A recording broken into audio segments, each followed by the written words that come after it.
heads up sales and procurement for Lank Telecom, and the chaps will be joined by some other people a bit later on, but Igor and Vladimir, take it away. Thank you. Thank you very much. Very glad to be here. Thank you for the hospitality of City of Dublin, and to kind of give an homage to it, I'll be making several Conor McGregor quotes. He's a Dublin native, so I'll make the discussion just a little more light. So the threat of false positives that we would like to talk about today, not to take away a lot from the discussion that we're going to have later on, I'll just describe the main things that kind of work out the framework for what is false positives, how does it originate, and what exactly are the most obvious way to take down false positives. And Vladimir would also be joining us, would also be joining with his real-life example and his expertise to share some more details about the things we're going to talk about. So what is false positive exactly? In a nutshell, it's an alert that incorrectly indicates the malicious activity is going. So in our case, whether it's about the calls or SMS or some other issue of traffic, this is essentially the anti-fraud system saying that something is fraud while it is not. And we see several reasons for the false positives occurrence. The first one would be obviously legacy systems. And I think it's very important to understand that technology is moving forward, both with operators and sadly with fraudsters as well. And just maintaining the excellence of attitude. And like Conor McGregor said, excellence is not a skill, excellence is an attitude. So just make sure that you're ready for the challenges that are upcoming and make sure that you utilizing the tools you have to the full capacity. Reliance in databases is also another issue. Fraudsters are often using assigned, allocated numbers. We see, on some markets, we see up to 50% of the numbers that are being used in fraud cases are assigned and allocated. So have that tool in your toolbox. Use it to the full extent, but don't just rely on it purely. Like use newer technologies like we're going to talk about at the next slide. Insufficient functionality is another thing that must be addressed. And just make sure that you have even if you have the tools available, make sure that your personnel knows how to use it. If you have an AI, make sure that they know how to use it, and or that your technical partner provides you with a thorough manual that lets you know how to use it and communicates with you on a daily basis to make sure that you're using it to the full capacity and have fewer false positives. Outdated or incorrect logic, this is something that we often encounter, and just make sure that your AI is learning. Just like Conor McGregor says, defeat is the secret ingredient to success. And this is exactly what he's right about. I mean, make sure that the cases you see in your traffic, sadly, or in your partner's traffic, or somewhere in the industry, make sure that your logic is knowing about the patterns, knowing what to look for, and knowing how to detect it very quickly and thoroughly. Manual fraud management is a huge pain, especially for us. Like we have this internal system that we're sharing with our partners, and oftentimes, like they kind of trust our AI and they trust the wonderful work we're doing with all the ranges and ratings of destinations, etc. But sometimes they're very keen to do some manual work, and they introduce just blocking and the entire destinations. I mean, one partner is, I cannot specify it, but like at one point they just blocked the whole continent. There is no opportunity to call to a continent from the network that is not utilizing their fraud management to fullest. This is just something that they did when they had the outdated technology, et cetera, et cetera. So they refer to this. And this is essentially just making all those calls false positives. Blocking wide ranges and full destinations is another thing to look after. And this is exactly the example that I referred to before. One of the things that we've introduced in our system is not blocking just A numbers or B numbers, but introducing the limitations on the combinations of A number and B number, limitations of the A side to B side grouping traffic, and this has been doing wonders to us. Obviously, your technology must be up to date. You must have sufficient functionality. This is something that we highly recommend. And threshold-based rules. Again, this is kind of the case of manual fraud management, but I just wanted to point out that threshold-based rules, once introduced, that must be heavily monitored. If the person that introduced a certain rule just lets it be in the system for too long, that means you have a ton of false positives. This person could get hired to another company or be on vacation or elsewhere. Maybe he didn't brief his team enough to have them know that thing. So you have false positives just because one person introduced a threshold-based rule. And we have a lot of consequences, financial, operational, reputation, and I'm pretty sure that we're going to cover that in an upcoming section with our wonderful guest here. So excuse me, if I could just give a word to Vladimir Smile that could provide some real-life examples in the inside. Hello, everyone. As Alicia already mentioned in her presentation, there is more and more fraud happening in messaging, and we all know that.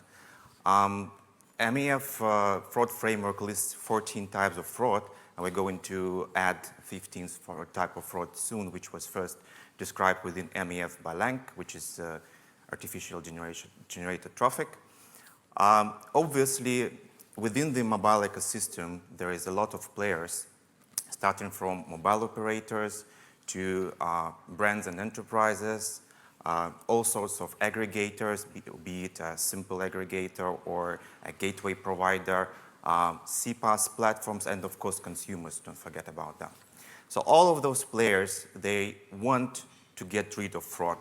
They want to protect themselves, they want to protect their customers, and they want to put in place some measures not to let fraud pass, right? Consumers might put opt-in, mobile operators are trying to control the content for their consumers. Aggregators are trying to protect themselves from non-payment, which is happening more and more from brands when they discover that certain type of traffic, certain bunch of their traffic was fraudulent. Everybody's thinking about data privacy. So there is a lot of things why those measures are being introduced, obviously, economical, reputational, operational, etc., etc.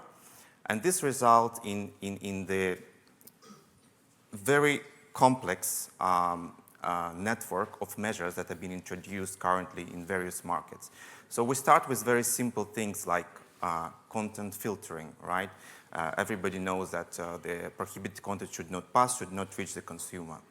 Then in certain markets, in certain countries, you have URL whitelisting. So not all URLs might pass because this URL might lead to malicious websites where the data will be stolen, etc., etc. There is certain specific cases like US and Canada where for enterprise, the campaign itself should be registered before any message can be sent, right? Then we move into a sender ID registration.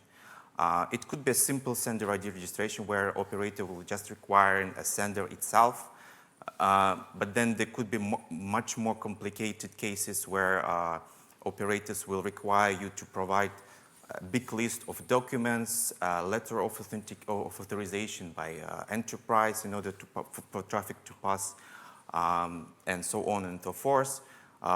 Some of the mobile operators will also tell that, okay, it's not only sender ID registration, but we also want to charge per sender ID on the monthly basis when you register the sender ID. Then some of them will also say, not only charging, but we do not let you pass the traffic without a proper sender ID. So there is no there could be zero aggregation of different brands by one sender ID. And it used to be a workaround for CPaaS platform for a long time to use a common sender ID for a small enterprise which will not have a lot of traffic to a certain region, just to make sure that the SMS will actually be transferred to the consumer. Now it's getting more and more difficult to do that, and even mobile operators are putting fines to aggregators that are from their point of view, involved in aggregation and in trying to avoid this whole registration process. Now, don't forget about firewalls. Firewalls will have their own rules. Then there is a number of anti-fraud systems that different players will put in place, aggregators or brands themselves. There is, as Igor mentioned, A number filtering, B number filtering, HLR, and so on and so forth. So all of this will lead to what we call false positives, which means that certain messages will not pass because some of the rules might not be very accurate or might not be adequate or might be excessive, right? So to what Alicia mentioned in her presentation about the simplicity of SMS as a channel, I would tell that it is simple for end user, but it's becoming more and more complex for the other players within the ecosystem to actually maintain it as a channel, especially when it comes to providing the service for a single customer for all around the world, right? So that's actually what we are doing. We're trying to provide solution for any enterprise to be able to send traffic to any destination. But that is not that easy anymore. Like, imagine there's a company in Brazil that is willing to have SMS solution all around the world. They will need to register at least in 50 countries their sender ID. So they will not do that, but aggregators will have to do this job, which takes time, takes efforts, and in many cases, they will not send like a single message to a network that will require to register a lot of stuff, right? So what it is all leading to is that we're trying to find a workaround. Customers are saying we don't want to provide that big list of companies and put so much effort in order to register for a country where our customers might not appear at all, right? So there is more demand in alternative solution. There is a demand in gray routes. There is a demand to pass the traffic by other channel, be it OTT channel, voice channel, and whatever it is. So the problem we have right now within SMS as a major channel is that it's becoming more and more complex and less attractive for a customer to start their business. And this is why we're talking today about these false positives, which we consider are a growing issue. And obviously because of inconsistency with the mobile ecosystem and all around the regions, it is where we are right now. Thank you very much, Vladimir. So the next part, we kind of wanted to, again, give a framework for the further discussion and just outline the main options that we have to counter false positives. The first one would be to use AI, use this wonderful technology that is available 24/7, 365 days a year. It stays ready so it doesn't have to get ready, so to speak, in Conor McGregor's words, because it's just operational all the time. The next would be use validation of calls and SMS.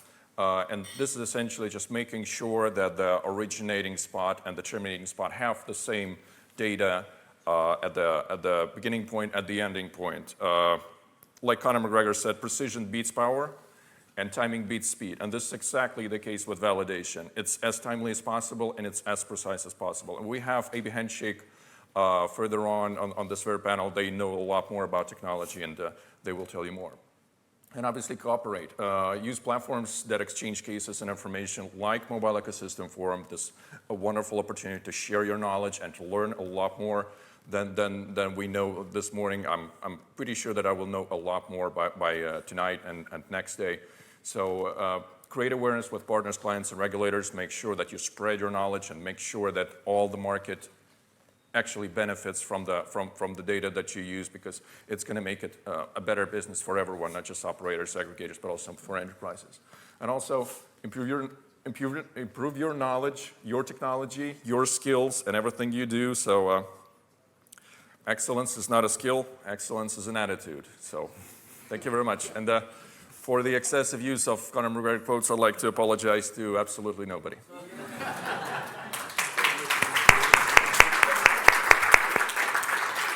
Thank you very much. So, Nicola and Susan are just going to add a couple more chairs in the interim. But I would take the opportunity now. Come on up, Pat.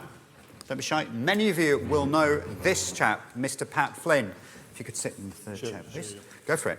Pat, it's fair to say, has been in the SMS industry for a very, very long time, but I'll let him introduce himself. He's Director of Business Development with Netzer. Pat, please introduce yourself. No, first of all, I'm a Dublin man, and I welcome everyone to Dublin. If it's your first time, Uku, I think, said it was his first time, so we'll have a pint tonight. And so it was great to see all old friends and new friends we're going to make, okay? So welcome, thank you. So I'm a long-time SMS guy.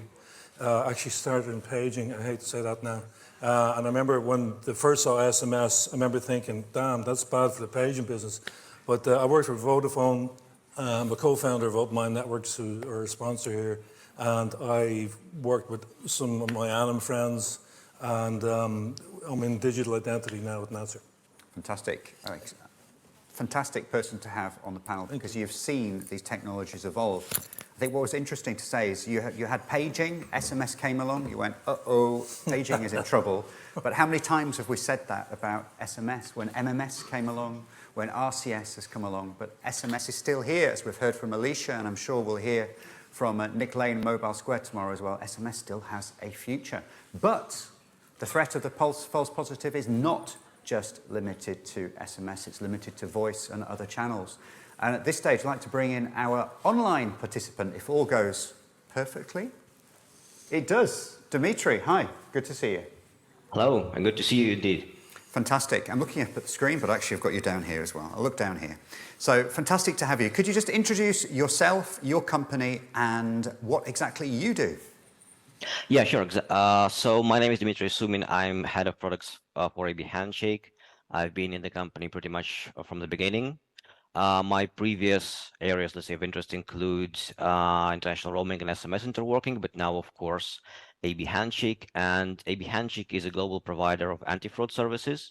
We originally started as a company providing anti-fraud services for voice, but now we are also moving into the SMS domain too, because we do see that a lot of principles are in common, and a lot of, let's say, practices and a lot of models that can be used in voice fraud prevention can be also equally used in the SMS domain. So we are overseeing this transition now to provide anti-fraud services in both markets and for both technologies. Fantastic. Thank you, Dimitri. It makes absolute sense because so much of the world of fraud we're seeing in SMS originates from the voice world.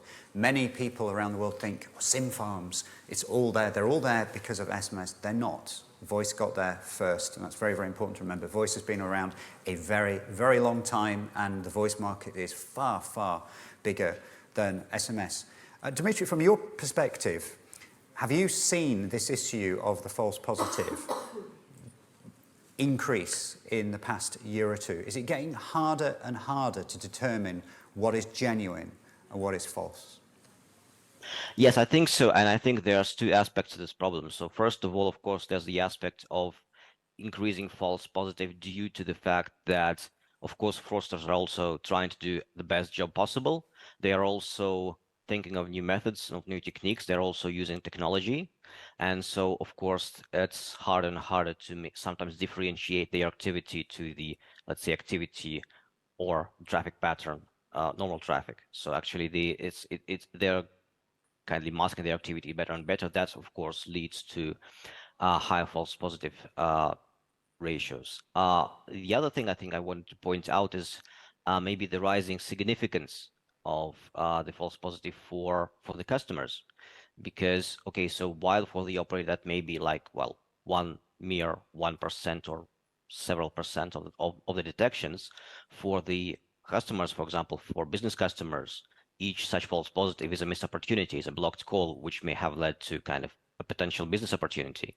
So I think that's two things. That's kind of the rise of the false positive as such, and also the rising attention to that fact and the rising demand from the customers to avoid that if and when possible. Perfect. You bring me to a very great place where I introduce Pat now into the conversation. So, Pat, in the voice world, the whole area of stir shaken has come into play, particularly in the US, driven by the FCC. And now the FCC, the Federal Communications Commission, they've turned their big guns towards SMS. So we were hearing from Alicia in her presentation, there are approximately 2.5 or over 2.5 trillion business SMS transactions, so A2P SMS transactions. But in the US, annually, there are 2.5 trillion alone, in the US alone, which is about 4% of the global population.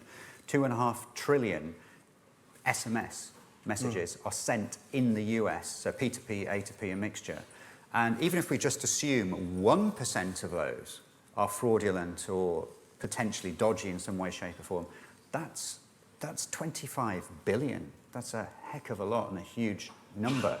So what role do you think the regulation and the regulators have had to play?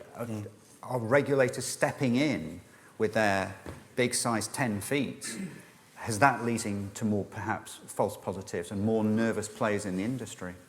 Yeah, well, that's a good question, James. The stir shaken, I think there are moves to bring that to Europe at the moment, that type of technology. And certainly the players like Newstar and so on are lobbying the EU to implement it.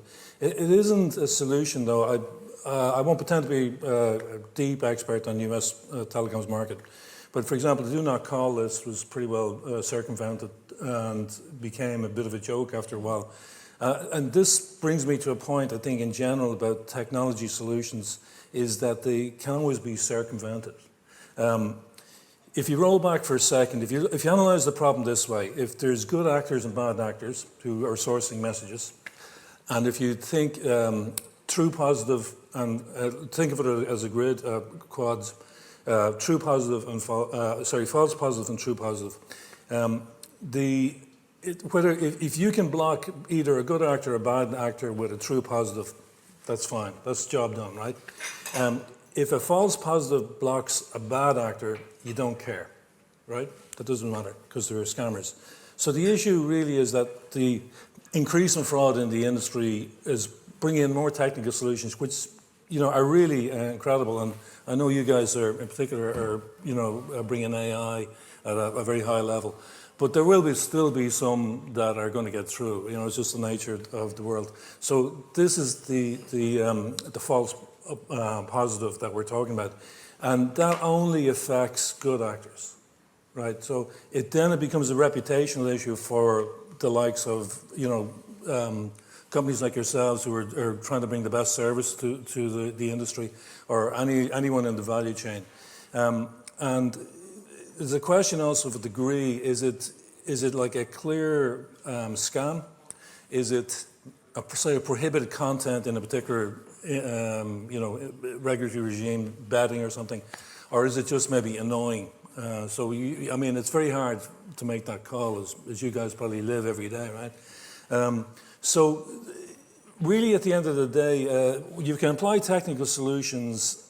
You will still have an issue, and this came down to your last slide, Igor, was the cooperation. And I think one aspect, and this is where we come in, is we actually can we work with operators and so on to verify, know your business, that the business is a true business to whatever degree is appropriate. And maybe just a technical issue, is that number valid, et cetera, et cetera, et cetera. Or it may even go right down into, is that a limited company and who are the directors with identification. But it becomes, at that point, it becomes an account management issue, because you don't want to be annoying your best customers. And what I don't really see in the industry, or I imagine it's going to happen out of this, is upfront agreement with customers, brands, operators, that in the case of a false positive, this is our procedure. Might be we'll block it for 24 hours, we'll send you a message, we'll give you a phone call. And I think we need to get to that level of cooperation where, beyond the technical ability, that we integrate the industry better at a cooperation level. I think that was your point, yeah? Yeah, of course. And we're always, as many of you know, and obviously James knows, we're always ready to spread the knowledge, spread the cases that we encounter, et cetera, et cetera. And one of the very, very largest steps we took is to actually provide an online interface for our fraud management system to our external partners. So if you're terminating traffic through LANC, you can have your very own web interface of all the traffic you terminate through us. You will see the reactions of the system. You can reject the reactions of the system if that's what you would like. You can manage it. You can see the severity. You can see the statistics for the last days. You will see top B destinations, the countries involved. And we're just letting other partners to use the AI that we have, and we make better every day. So this is one of the examples of the cooperation. Not only we're just spreading the information, we're spreading the technology, and we encourage everyone to do the same. Like if you have a wonderful AI-based, validation-based, whatever system, if that will be an opportunity to create an external entrance for your partners to use and to see what's going on with their traffic, especially for those partners that don't have the sufficient technology, I mean, that's going to be a huge step forward. But I'd like to bring Vladimir and also Dimitri the same question really to both of you. Igor, that's all good and well, but for that, you've actually got to see the traffic, you've got to see the data, you've got to be able to inspect it. But there are plenty of countries around the world where mobile network operators' hands are tied. That they're saying, so even if it comes to somebody coming along wanting to talk to them about a basic, if I want to call it that, A2P SMS, a regular A2P SMS firewall, just the plain vanilla A2P SMS firewall, and move on from there. But we're not allowed to do this because regulations stipulate we can't inspect the content of the traffic, etc., then how can you prevent the false positives? So Vladimir, is it not a self-fulfilling prophecy that the more regulation perhaps is put in play to make people's data more secure, because there's this battle going on with personal data and identity, protecting us, the consumer, there's a regulation put in play that people can't see our data, people can't see our messaging. But isn't that hindering and preventing the likes of LANC Telecom from trying to eliminate this issue of the false positive and fraud? Well, indeed, this is making our job more complex because, as I said previously, the regulation varies a lot across the markets, and you need to, have an understanding of how it works here and there, and then you need to be able to adapt your internal system so that for all the markets the traffic will actually pass, and there will not be cases where the message or call will not pass because we do not, set it up properly as per regulation.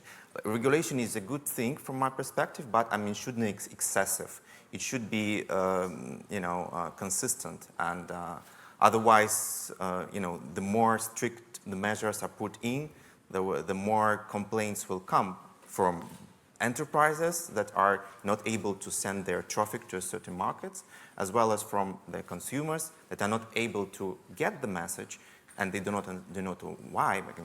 Consumers do not know much about the whole industry, right? And the rules, etc. They might be waiting for a code, but it will not pass because the registration procedure was not, have not been completed by aggregator. Yeah, so that's the issue. Dimitri, what's your take on that issue with regards to the regulators? And there's more regulation, and that ultimately negatively impacting fraud prevention. It's can, of course, and it can it can introduce some additional hurdles. So what we did actually at AB Handshake is, we anticipated the situation even before it was like such a major trend as it is now. So what we try to do and what we're actually rolling out currently is the ability to prevent fraud without actually looking deep into the data that might be considered private. So our take on that is that, okay, we don't, analyze the text of the message. We don't go into the RTP, so we don't know basically what people are talking about. But what we can do is that we could compare the two sets of data, the set of data at the origination point and the termination point. So we don't need to specifically know that what is written in the message, but if the message that the user received is not the same message that, for example, their bank sent to them, it's bad, regardless of what the content is. So in this case, we can quite effectively filter out a lot of bad messages without actually even knowing specifically the content of each of them.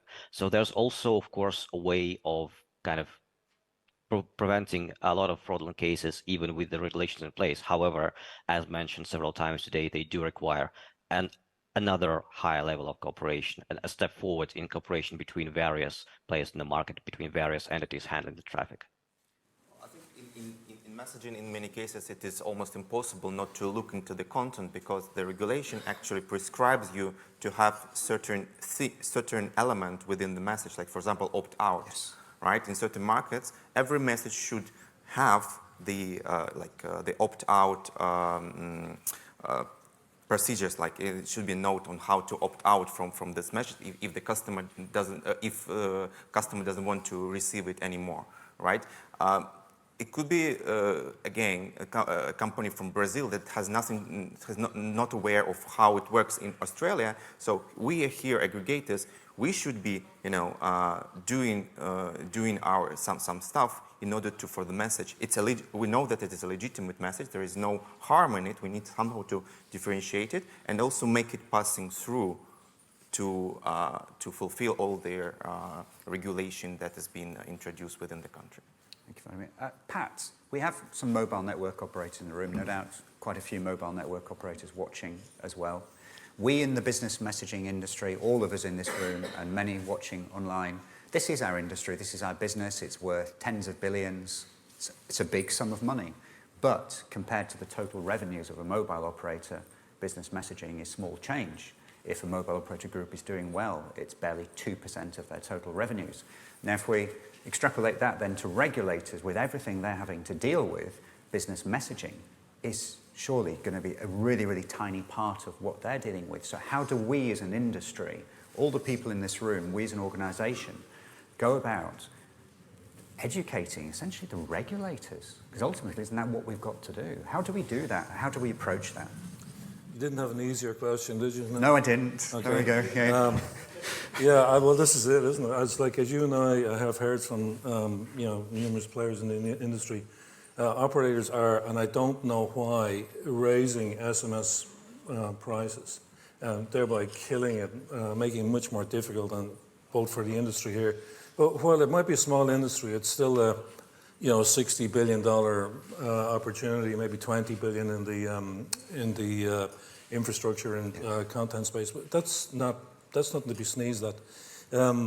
So yeah, James, if I knew that, I would be a trillionaire. It is all I think you can say is, and you fought these wars for many years, is an ongoing education. Probably, and I don't know if you'd agree with me here. Does MEF really reach out to regulators, or are regulators interested in hearing from MEF? Yeah, we are actively working with regulators, and in the US and in other countries, we are approaching them about partnerships and education. Myself, before I joined MEF, as you were alluding to, I know of a couple of situations where the regulators received totally the wrong information. And one of them was told that SIM farms are no problem whatsoever. And that's the attitude they had.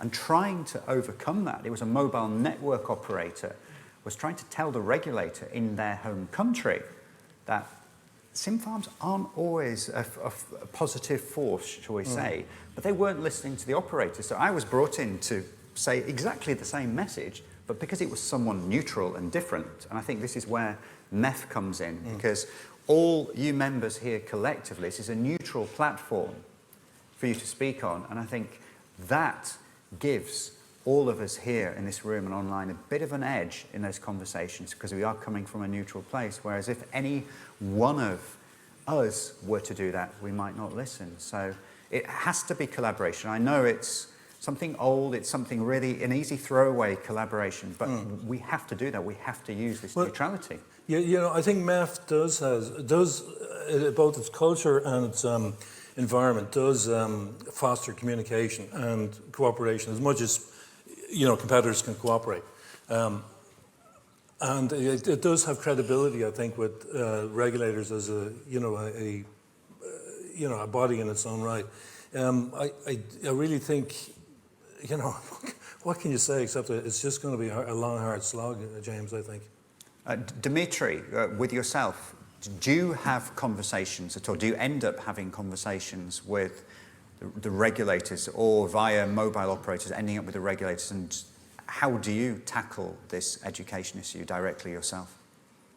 Yes, of course, we do have quite extensive kind of negotiations in this case, because ultimately, well, it normally starts with on the operator level, but then of course the operators say, okay, so we might, for example, like some new approach, we might like to do something new, but however, we would also like to understand how this aligns with the regulations we might have, which might be appearing right now, or we are anticipating in the near future.